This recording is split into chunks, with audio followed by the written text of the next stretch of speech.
दोस्तों, आजकल एक बीमारी बहुत ही आम हो गई है जिसका नाम है ब्रेन स्ट्रोक। अक्सर इसको लोग पैरालिसिस या फिर लकवा के नाम से जानते हैं। ठंड में ये बीमारी बहुत ज़्यादा बढ़ जाती है।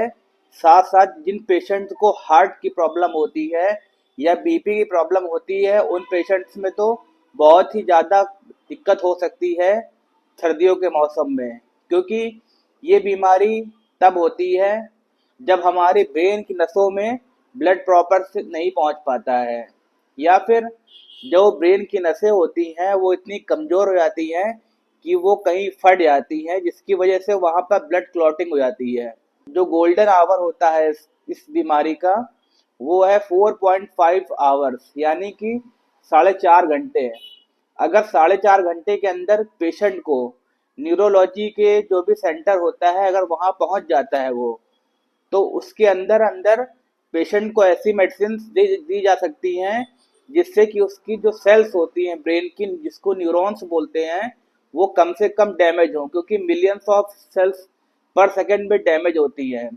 बात करते हैं ब्रेन स्ट्रोक के लक्षणों के बारे में, जो कि है सडनली पेशेंट के फेस का वीक होना, एक साइड के लेग और आर्म्स का काम कम कम करना, जो टंग होती है उसका मूवमेंट कम हो जाना, अचानक से बोलने में दिक्कत होना, दिखना, एक आंख से दिखाई कम देने लग जाना, एक साइड की पूरी बॉडी वीक होना, ये सडन लक्षण होते हैं। यानी कि एकदम से पेशेंट को लगेगा कि ऐसा हो रहा है मेरे साथ में, तुरंत समझ जाना है कि पेशेंट को ब्रेन स्ट्रोक हो सकता है। इसलिए तुरंत उसको गोल्डन आवर्स यानी कि 4.5 घंटे के अंदर न्यूरोलॉजी के सेंटर पे ले जाना है, जहां पर उसका सीटी स्कैन होगा, जिससे पता चलेगा कि पेशेंट को ब्रेन स्ट्रोक हुआ है या फिर नहीं हुआ है। क्योंकि ब्रेन स्ट्रोक के लक्षण कुछ कुछ ब्रेन ट्यूमर से भी मिलते हैं, इसलिए हम लोग को ये मेन डिसाइड करना होता है सीटी स्कैन देखने के बाद ही कि पेशेंट को ब्रेन स्ट्रोक हुआ है या फिर कोई और डिसीज है।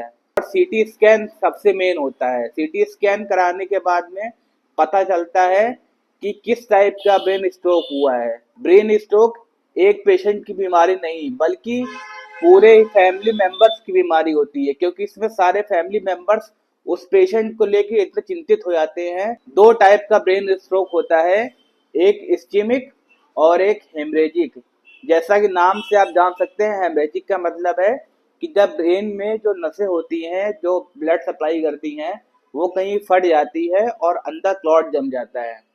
और इस्केमिक में जो ब्रेन को सप्लाई करती है नसें वो कहीं पतली होती हैं, कोलेस्ट्रॉल जम जाता है या फिर और वीक हो जाती हैं, जिसकी वजह से उसका जो ल्यूमेन होता है, जो एरिया होता है ब्लड सप्लाई करने का, वो पतला हो जाता है। लगभग 80 to 85% पेशेंट्स को इस्केमिक वाला होता है, यानी कि ब्रेन में ब्लड सप्लाई कम होना। इसमें फर्स्ट लाइन ट्रीटमेंट जो होता है वो होता है ब्लड थिनर्स, जो ऐसी मेडिसिन होती हैं जो ब्लड को पतला करती हैं। उसके बाद मेन रोल आता है फिजियोथेरेपिस्ट का, जो कि एक्सरसाइज कराते हैं साथ साथ में, और इसके लिए बहुत सी मॉडलिटीज भी यूज़ की जाती है, मैनुअल थेरेपी यूज़ की जाती है, और आजकल बहुत सी एडवांस टेक्निक्स आ गई हैं जो फिजियोथेरेपी मैनेजमेंट में यूज़ करते हैं।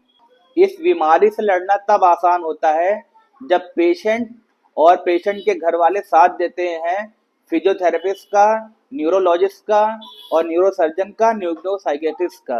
क्योंकि ये एक बीमारी ऐसी है जिसमें बहुत सारे डॉक्टर्स का रोल आता है। सारे ही डॉक्टर्स मिल करके डिसाइड करते हैं कि पेशेंट को कैसे ठीक करना है, और इसमें मेन जो रोल आता है वो फिजियोथेरेपिस्ट का आता है, जो पेशेंट को फिर से उस कंडीशन में लेकर के आते हैं जैसा कि पेशेंट पहले स्ट्रोक के पहले था। जैसा कि आप इस इमेज में देख सकते हैं कि जो ब्रेन की ब्लड सप्लाई होती है वो एक सर्किल में होती है, जिसको बोलते हैं सर्कल ऑफ विलिस। इसमें बहुत सी आर्टरीज होती हैं। इन आर्टरी में कहीं पर भी अगर कोई क्लॉट जम जाता है या फिर कोई जो आर्टरी होती है वो फट जाती है हाई बीपी की वजह से, तो ब्रेन स्ट्रोक हो जाता है।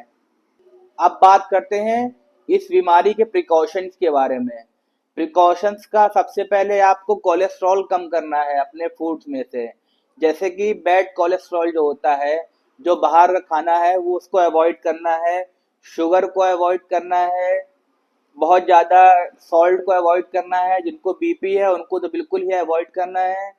और ठंड के मौसम में कानों को और नाक को ढक के रखना है, जिससे कि ठंडी हवा ना जाए, क्योंकि ये बीमारी जिस समय मौसम चेंज हो रहा होता है, जिस समय ठंड आने वाली हो रही होती है या फिर ठंड जा रही होती है, उस समय सबसे ज़्यादा पेशेंट देखे जाते हैं इस बीमारी के।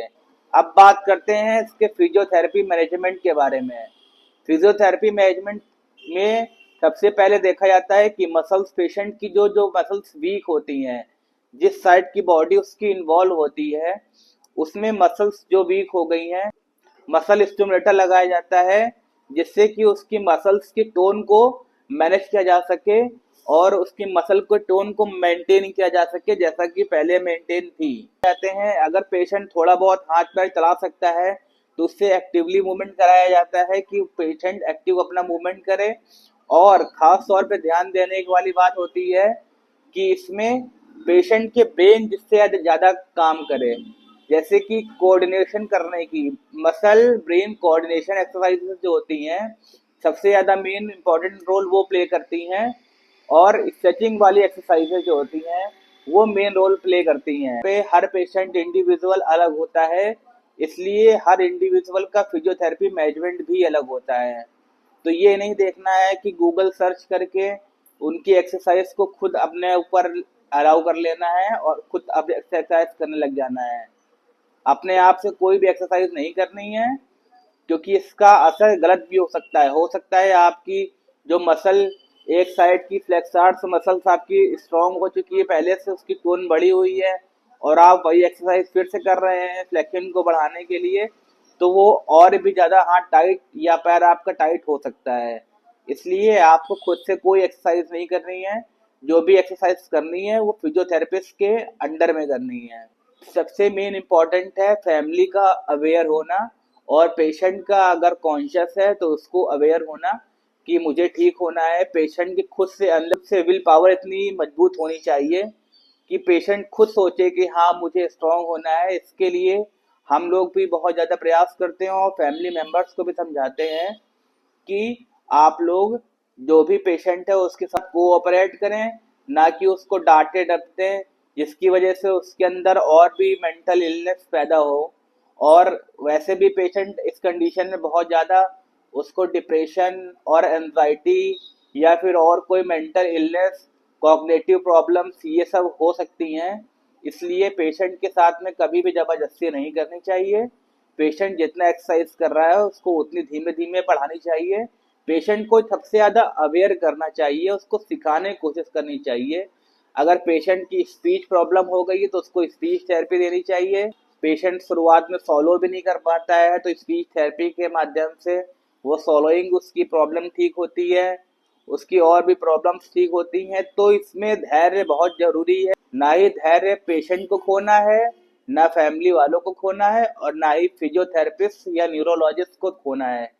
धीमे धीमे करके पेशेंट अपने आप ठीक होता है और पेशेंट धीमे धीमे रिकवर होता है, फिर से रिहैबिलिटेट हो करके जैसी कंडीशन में पहले पेशेंट था उस कंडीशन में फिर वापस आ जाता है। Depends upon area which are affected.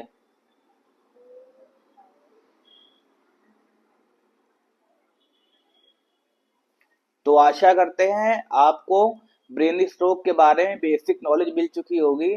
इसलिए अगर आपको हमारा वीडियो पसंद आया हो तो इस वीडियो को रीपोस्ट करें और रीशेयर करें, जिससे कि और भी लोगों को जानकारी मिल सके ब्रेन स्ट्रोक के बारे में, क्योंकि ये बीमारी लगातार बढ़ती जा रही है हमारे इंडिया में अब बेसिक अवेयरनेस ना होने के कारण।